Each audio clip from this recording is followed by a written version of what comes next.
So daughter, it is 2025 and dating is a mess.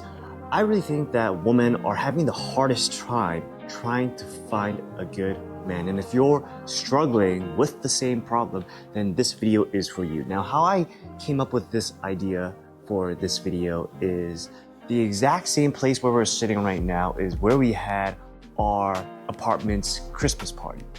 And at this Christmas party, I met this other resident. She was a little bit of an introvert herself, so she brought over her sister who was living in another apartment, and her sister is much more of an extrovert. Her name was Amanda, and she mentioned that both her sister, which is the resident at this apartment, and her moved from Nashville to Dallas. And I asked, all right, Amanda, why did you choose to move from Nashville to Dallas? And the reason she gave is a common reason with a lot of people, except that with a lot of people, they're not honest about it, but Amanda was honest about it. She said that dating was really hard in Nashville. So I thought it would be better to move to Dallas, another big city, and try my luck out here. I really appreciated her honesty. I replied, well, dating is a struggle in every major metropolitan city. And she agreed. But she also mentioned that it was especially hard in Nashville because Nashville, I don't know when it started, but it is the place to go for bachelor and bachelorette parties. Before you get married, that is where you go to live the last of your single days. It used to be Vegas, but I don't know when it changed. Sometime around the last, 5 to 10 years, Nashville became the hot scene for bachelor and bachelorette parties. So because of this change, Amanda was saying how hard it was to just find someone to get to know deeply. Everything in Nashville was transient. People were in and out so much that even if you find someone right, they're gonna be gone the next day, and it's just really hard to find something meaningful. So she skipped town and came down to Dallas with her sister. And I thought that her story was just so relatable. So it clearly isn't a woman thing. I really think that it's a generational thing because I am a millennial, and I think Amanda was a Gen Z. And I have a couple years on it. I've lived a life where I've lived in many different cities. Like, I've lived in Vancouver, born and raised in Vancouver. I spent some time in Toronto, spent some time in Helsinki, Finland when I did my exchange there. I also lived in DC. I also went up to New York and spent some time there. So they are all major metropolitan cities. And the one similarity with them and Nashville is that it was all very hard to date there. So here's the funny part. I asked Amanda, all right, Amanda, where do you go to meet people? And she gave the typical answer, which is, I like going to town with my girls during the weekends. I like going to bars. I like going to clubs, country bars, which are different from clubs. And I like going to dinners and things like that. And I was thinking, all right, those are all the wrong places to meet Mr. Right, because Mr. Right won't be going there. If we're talking possibilities here, or probabilities, there is a near 0% chance you're gonna meet Mr. Right at any of these places. And I'm not criticizing her, because from 2016 to 2019, when I came from Vancouver to the US because I found a job here, I did exactly the same thing. During that time, I was around the same age as where Amanda is now, in my mid to late 20s. And I frequented bars almost every single weekend because my thought process was like, all right, I am young, I am making money, I'm living alone now, I have time. Maybe now is a really good time to get out there, meet some girls. Hey, maybe I'm gonna find a relationship, or better yet, maybe I'll find a casual fling, which is, I think, what all young men are looking for. You know, praise God that my success rate was a near 0%. I was not very lucky. I did have one success from all that time spent at the clubs. When I found that one success, I was paranoid because it was nothing more than a casual relationship. We were intimate with each other only for the purpose of fulfilling our self-desires, our lust. And in the back of my mind, there was always that thought of, am I going to get an STD? Because with this girl, we were not exclusive to one another. So we were totally okay with each other dating other people while we were seeing and sleeping with each other. And that sort of situation is why I think that Amanda wanted to move from Tennessee to Dallas because it felt like for her, Tennessee was more of a casual situationship kind of feel. And to be truthful, I really think that women mature at a much faster rate than men. So for her, she was a young, beautiful blonde girl, and she could probably get any guy she wanted, except for that one guy that she can build something with, some guy that can respond to her emotionally, a guy that she could possibly have a good and mature relationship with. That was the rare guy that she wasn't able to get a hold of. And I think that in 2025, a lot of other women are struggling to get a hold of that guy as well. And daughter, if you are struggling, you're in the same situation of trying to find Mr. Right and you don't know where he is, keep watching this video because I'm going to tell you where he is and I'm going to teach you how to attract him. So honestly, I think there is some sort of brainwashing happening in modern society for all men and women. I was at this day dance on the Saturday before Xmas, and I was talking to this girl. She was around 30, and just 1 hour into our social dancing, she was already getting ready to leave. I was asking her, "You're only an hour into the dance and you're getting ready to leave already?" And she was like, "Yeah, I am super tired because I worked 70 hours this week and I wanted to go take a nap before I go out tonight with the girls." And I asked her, "Cool, where are you going tonight and why did you work 70 hours this week?" And her answer was fascinating. Her answer was, "I really want to show my boss that I am ready to get promoted to the director level." So I thought that was weird, that the way for her to show that she was ready was working more hours.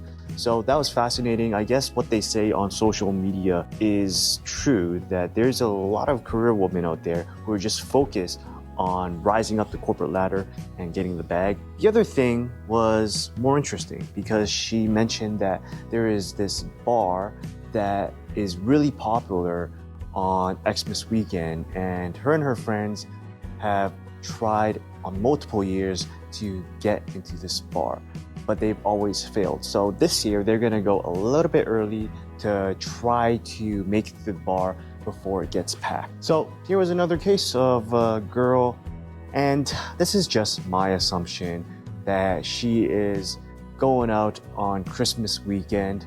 And my assumption is there are two things that she wants to do. One is what all the girls would usually say. It's, "I am going to go out and have fun with my girls." Sure. The second reason, which is more hidden, is, maybe potentially I'd meet a cute guy out there that I can have or start a relationship with. I think that a lot of girls are thinking that, they're just not willing to admit it. But here's the point that I think a lot of women are missing that's right in front of them. Daughter, listen carefully. I think that a lot of the right men that most women are looking for, they're not going to be found at bars, clubs, country bars, well, maybe country bars, or dinners. And don't even look at dating events or speed dating. I think that those are the biggest waste of time ever. I've been recommended several YouTube videos with the topic of speed dating, and it always ends up with both men and women being severely frustrated and disappointed with the time and money that they spent on speed dating. Though most of those events, girls get in for free, but guys would have to pay in order for the organizers to actually break even or something for the event, right? So it always ends up, as far as I know, being skewed heavily with more women than men at the event, which makes it a poor experience for women. So I think that those events are very much skippable. I think that what both men and women have to do is just be brutally honest with what their hidden motive is. You know, Amanda was actually very honest with her intentions of moving to Dallas. When I asked her, for what reasons did you move to Dallas? Did you research it before you came here? Her answer was, nope, I just wanted to get the heck out of Nashville. We knew nothing about Dallas. We just decided to move down here because the dating sucked in Nashville. So that's the motive. And props to her for being honest, because I think that most people are not honest with their intentions. And I think most people would move to a bigger city because they can go out and have more fun, potentially meet more potential partners. And I think the potential partners is a heavy influence. It's just that most people won't admit it.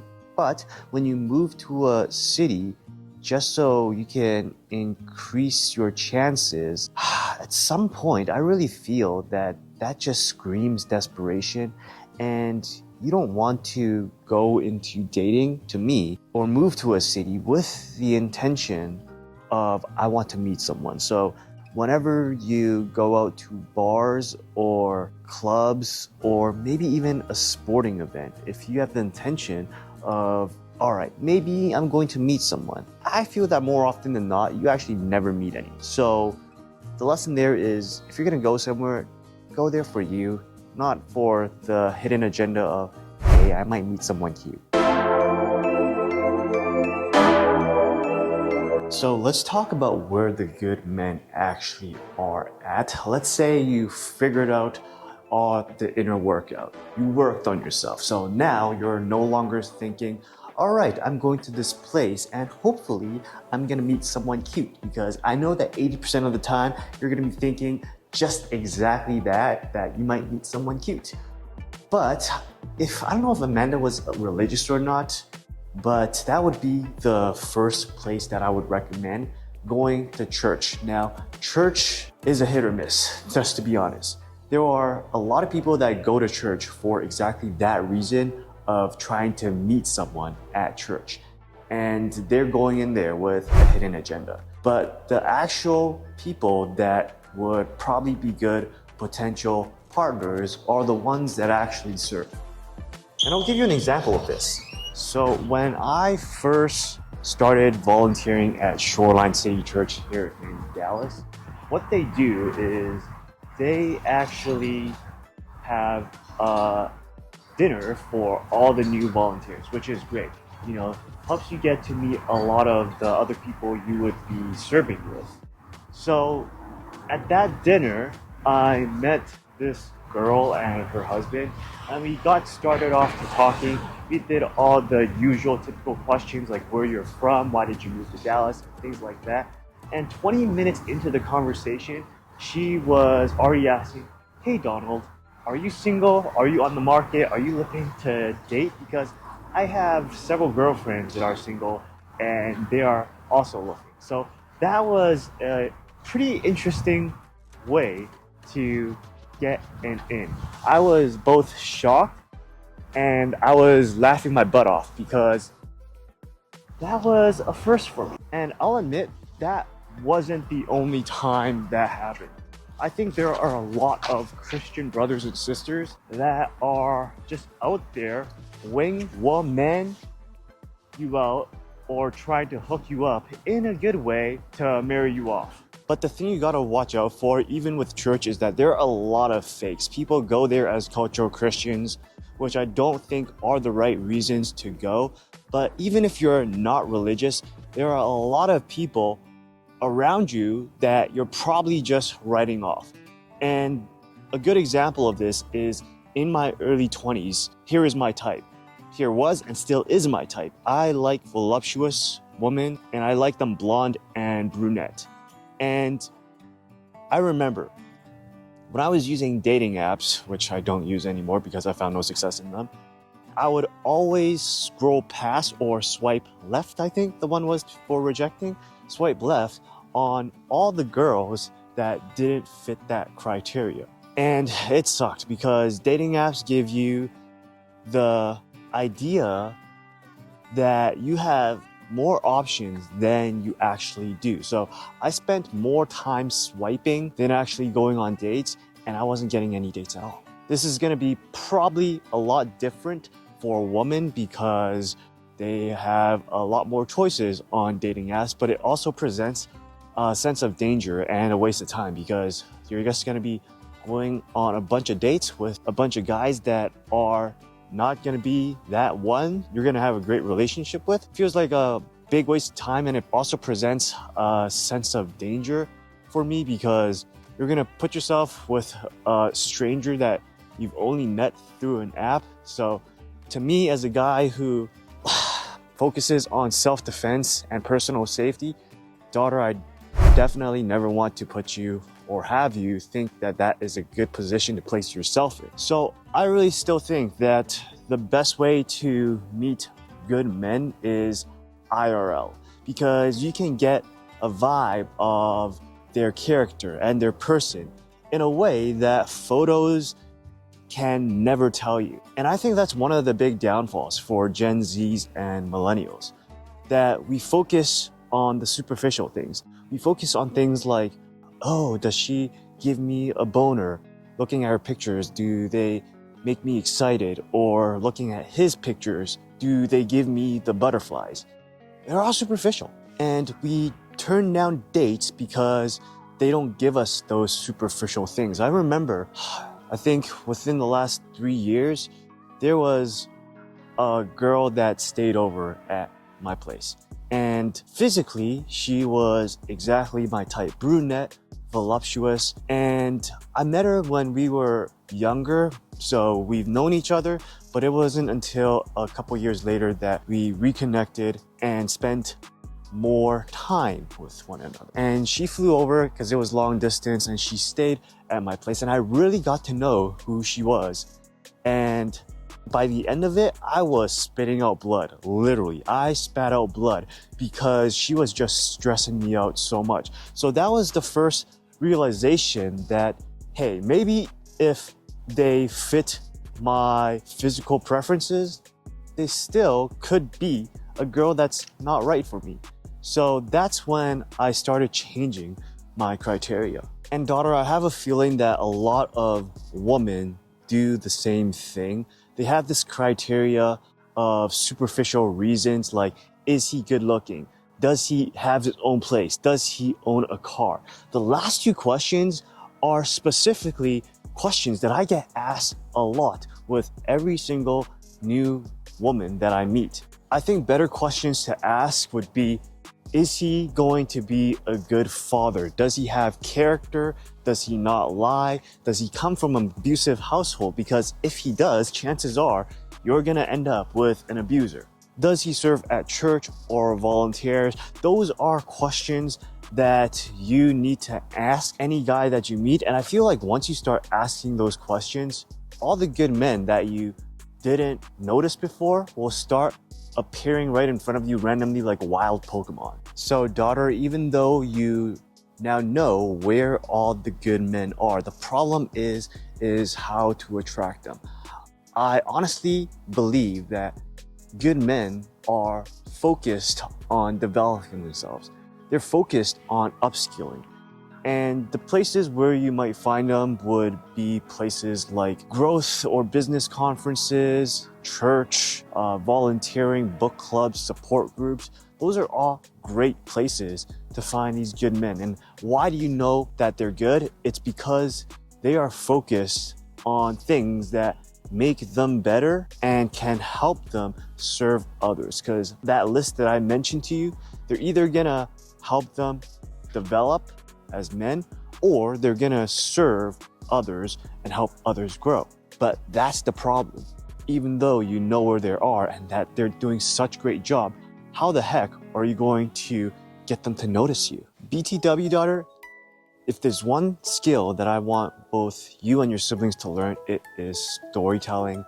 And I recently built this app, Keep Views, to help me develop as a storyteller, because it's all about upskilling, right? I think I'm a good man, but I could be a better man. And I want you to use that app to help you make better videos, because I am definitely getting on you for creating content and becoming a better storyteller, because storytelling is what's gonna help you make money, believe it or not. And that is my belief. So I want you to check it out at keepviews.com. That said, let's get back to how you're gonna attract that good man. So why aren't you finding that great man or woman that you're looking for? My pastor from Shoreline City said, it's because y'all ratchet inside. And everybody laughed because it's true. And this is a personal story of mine. of how I got ratchet inside. The first time I confessed was when I was in high school. I confessed to a girl, I got rejected, and I spent 4 months recovering from a broken heart. And to help with that was just replays of Linkin Park songs, which I still think are the best songs ever made. After that, the second heartbreak was in university during my internship at BlackBerry. Again, I confessed I was rejected. I spent 7 months recovering, and this time I was more careful about wearing my heart on my sleeves because it was just that second hurt. It hurt so bad. And then the third time was when I was living in Alabama. I told this story many times in other videos. I met this one girl. I was infatuated with her. And I also confessed and was also rejected. And after that, I spent 7 years, or not 7 years, I spent 3 years recovering from that ordeal. And after that, I literally wasn't sure whether I was able to love again. I was just so hurt. I was just so broken. And my heart became just icy and frozen.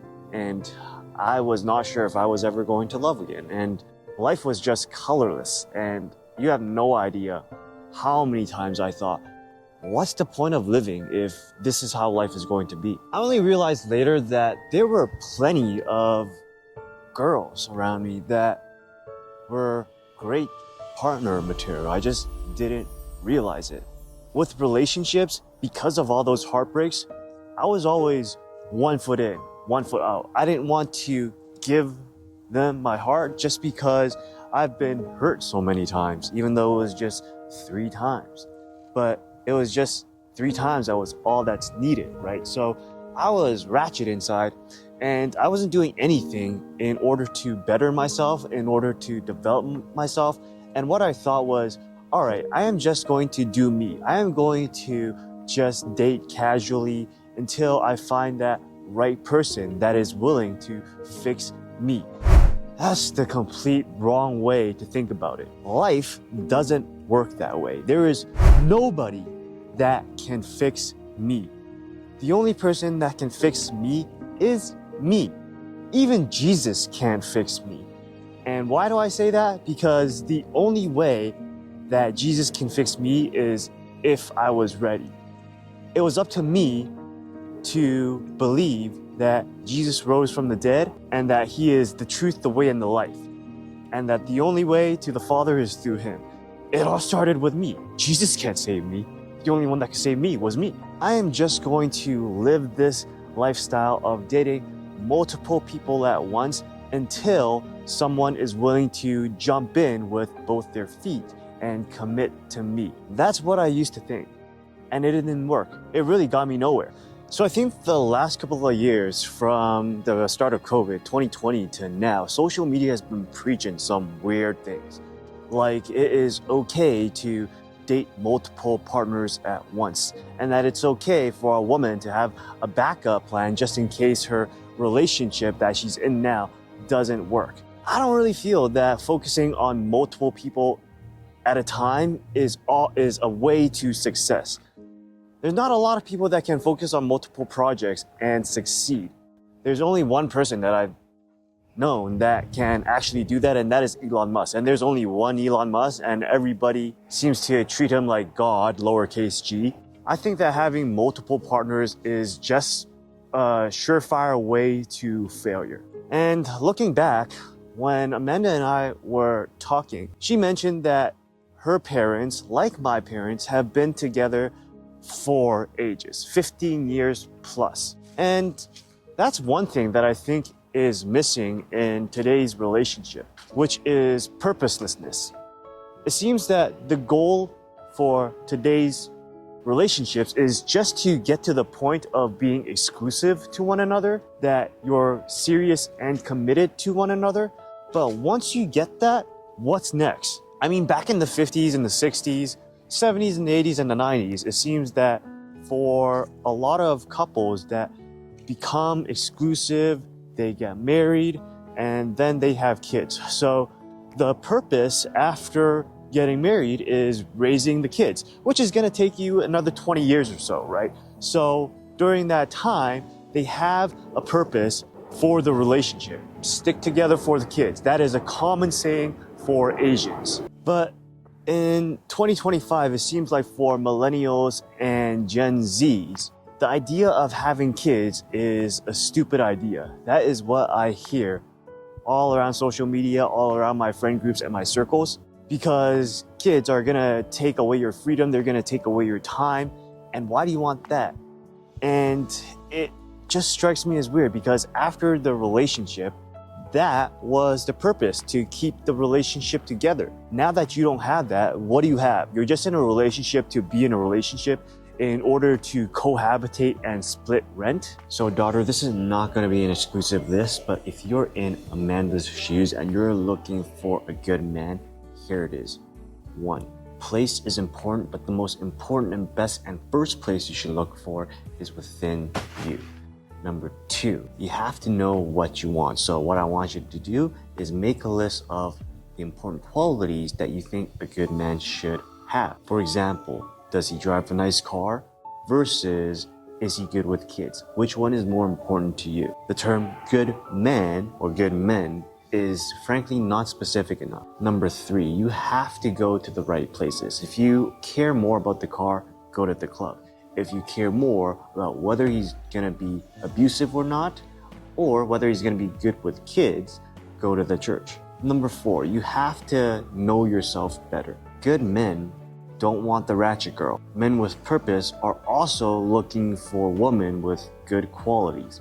Is she crazy? Does she want to have kids? Does she want to climb the corporate ladder? There's nothing wrong with climbing the corporate ladder, but frankly, I think that most men don't care about what a girl's job title is. I think what they more care about is whether she is going to be good at raising kids with good values and morals. And number 5, you have to know what our goal is after the relationship, because it's not just about you now. The relationship is a combination of you and your partner.